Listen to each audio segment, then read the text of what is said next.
ከፊታችን ወጥቶ ጠላታችን እንዳጠፋው እሱን የረሳን ቀን ወደ ጣዖት ፊታችንን ያዞርን ቀን እሱ ራሱ ያጠፋናል ነው። በተለያየ ቢዝነስ ውስጥ ያላችሁ እየሰራችሁ ያላችሁ እግዚአብሔር የባረካችሁ ሰዎች በተለያየ ሁኔታ በገንዘብ ብቻ አይደለም፣ በጤና የተባረካችሁ፣ በሰላም የተባረካችሁ፣ በተለያየ በጉልበት የተባረካችሁ የሁሉም ነገር ምንጭ እግዚአብሔር ነው። ኪሳችን ውስጥ ያለው አካውንታችን ውስጥ ያለው በአጠቃላይ የኛ የምንለው በረከት የተሰጠንን ነገር ማባዛት አለብን። እንድናበዛው ነው እግዚአብሔር የሰጠን። እግዚአብሔር ለዚህ ለሰጠን በረከት እንዴት እንደተጠቀምንበት እንዴት እንዳስተዳደር ነው ይጠይቀናል። አዳምንና ሔዋንን እግዚአብሔር መጀመሪያ ሲፈጥር በውስጣቸው ያስቀመጠው የማባዛትን ስሌት ነው። እንዲበዙ የሀብታችን የበረከታችን ምንጭ እግዚአብሔር ነው። እግዚአብሔርን አስቡ።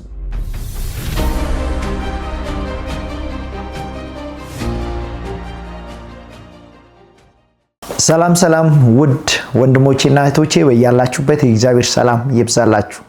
ዛሬም እንደተለመደው ደግሞ ከእግዚአብሔር ቃል ላይ አንድ ሐሳብ ሼር አደርጋችኋለሁ። ዛሬ ሼር የማደርጋችሁ ሐሳብ መጽሐፍ ቅዱስን መሰረት ያደረገ ከቢዝነሱም ዓለም ጋር የተገናኘ ሐሳብ ነው።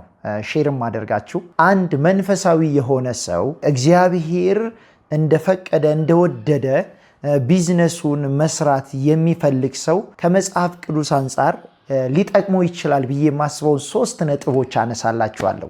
እሱ ምንድነው? አንደኛው የሁሉ ነገር ምንጭ የበረከታችን የሀብታችን ምንጭ እግዚአብሔር እንደሆነ የእግዚአብሔር ምንጭነት፣ ሁለተኛው ደግሞ ሁሉ ነገር የኛ ሳይሆን የእግዚአብሔር እንደሆነ ባለቤቱ እግዚአብሔር እኛ ደግሞ ባለ አደራ እንደሆን ስቲዋርድሺፕ የሚባል ነገር፣ ሶስተኛው ደግሞ የተሰጠን እግዚአብሔር በህይወታችን ውስጥ የሰጠንን ነገር ማብዛት እንዳለብን ይሄ መልቲፕላይ ማድረግ እንዳለብን የሚያሳዩ 3 ነጥቦችን ከመጽሐፍ ቅዱስ አንጻር አንስተን እንነጋገርበታለን።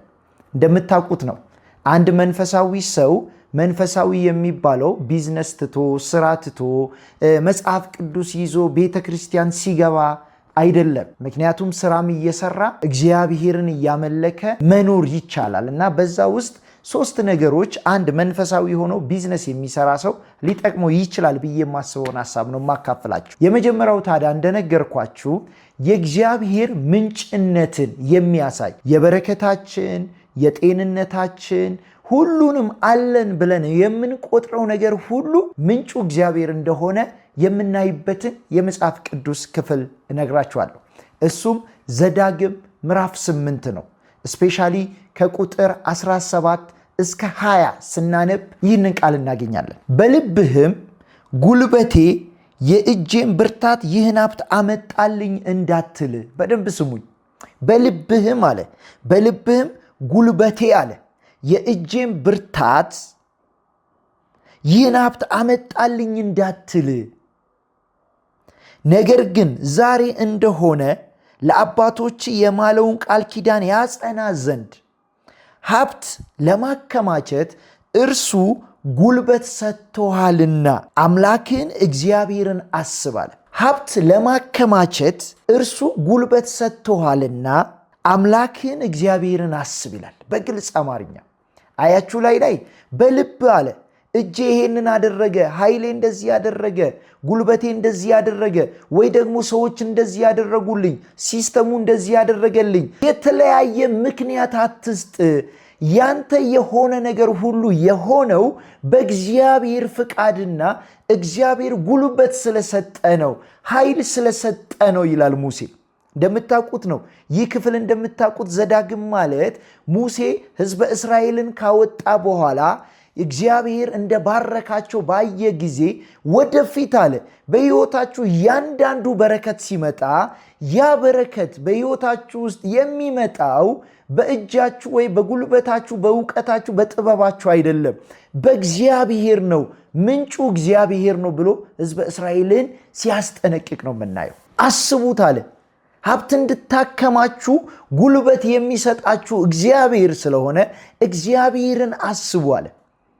ቁጥር 19 ላይ ደግሞ ቀጥሎ እንደዚህ ይላል፣ አምላክህንም እግዚአብሔርን ብትረሳ ሌሎችንም አማልክት ብትከተል ብታመልካቸውም ብትሰግድላቸው ፈጽሞ እንድትጠፋ እኔ ዛሬውኑ እመሰክርባችኋለሁ አለ።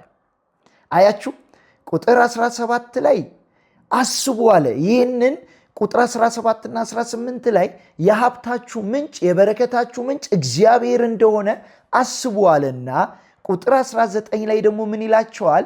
እግዚአብሔርን ባታስቡ እሱን ብትረሱ የበረከታችሁ ምንጭ የሆነውን እግዚአብሔርን ፊታችሁን ብታዞሩበት እሱ ያጠፋችኋል አለ።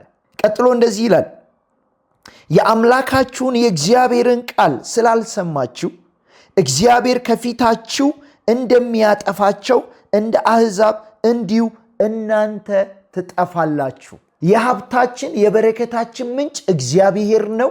ደግሞ ከኛ የሚጠበቀው ምንድን ነው ከተባለ የሀብቱና የበረከቱ ምንጭ እግዚአብሔር እንደሆነ አውቀን እሱን እንድናስብ ነው። ታዲያ ባናስብ ደግሞ ምን እንሆናለን ከተባለ እግዚአብሔር በበረከት እንደቀደመን ከፊታችን ወጥቶ ጠላታችን እንዳጠፋው እሱን የረሳን ቀን ወደ ጣዖት ፊታችንን ያዞርን ቀን እሱ ራሱ ያጠፋናል ነው መልእክቱ። ስለዚህ የመጀመሪያው መልእክት በተለያየ ቢዝነስ ውስጥ ያላችሁ እየሰራችሁ ያላችሁ እግዚአብሔር የባረካችሁ ሰዎች በተለያየ ሁኔታ በገንዘብ ብቻ አይደለም፣ በጤና የተባረካችሁ፣ በሰላም የተባረካችሁ፣ በተለያየ በጉልበት የተባረካችሁ የሁሉም ነገር ምንጭ እግዚአብሔር ነው።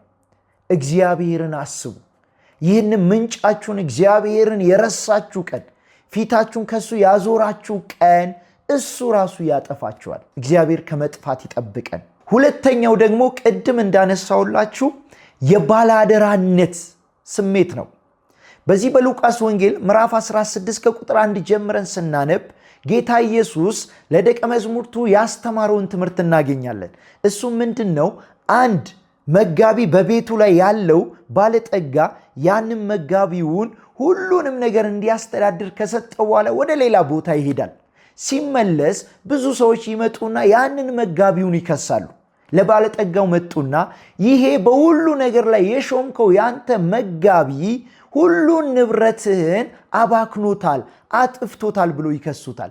ከዛን ባለጠጋው መጣና ያንን መጋቢውን ለምንድን ነው እንደዚህ ያደረግከው ብሎ ከስራው ሲያሰናብተው ታገኛላችሁ። ታሪኩን ሄዳችሁ ምዕራፍ 16 ከቁጥር 1 ጀምራችሁ አንብቡ። ታዲያ ይሄ ስቲዋርድሺፕ ወይም ደግሞ ባለ አደራነት ምንድን ነው ከተባል ወገኖቼ ሁሉም እጃችን ላይ ያለው ነገር የኛ አይደለም። ቅድም ብያችኋለሁ፣ የበረከታችን ምንጭ እግዚአብሔር ነው ብያችኋለሁ አይደል? የበረከታችን ምንጭ እግዚአብሔር ከሆነ የበረከቱ ያለን ነገር ሁሉ ባለቤት እኛ አይደለንም። ባለቤቱ እግዚአብሔር ነው። እኛ ባለ አደራዎች ነን። በደንብ ስሙኝ። ኪሳችን ውስጥ ያለው ነገር፣ በአካውንታችን ውስጥ የቆጠምነው ነገር፣ በስማችን ተመዝግቦ ያለው ሁሉ ሀብት እውነት ነው በሰውኛ የኛ ነው። መንግስት እንኳን አምኖ የናንተ ብሎ በእኛ ስም ስለሰጠን፣ ነገር ግን እንደ መጽሐፍ ቅዱስ አስተምሮ ሁሉ ነገር ሰማይና ምድር ሳይቀር በውስጡም ያለው ሁሉ የእግዚአብሔር ነው። ባለቤትነቱ የእግዚአብሔር ነው። እኛ ባለ አደራዎች ነን። አንዳንዶቻችንን በሀብት ላይ ባለ አደራ አደረገን እግዚአብሔር። አንዳንዶቻችን በስልጣን ላይ ባለ አደራ አደረገን። ስልጣን የእግዚአብሔር ነው። ባለስልጣን ደግሞ ባለ አደራ ነው።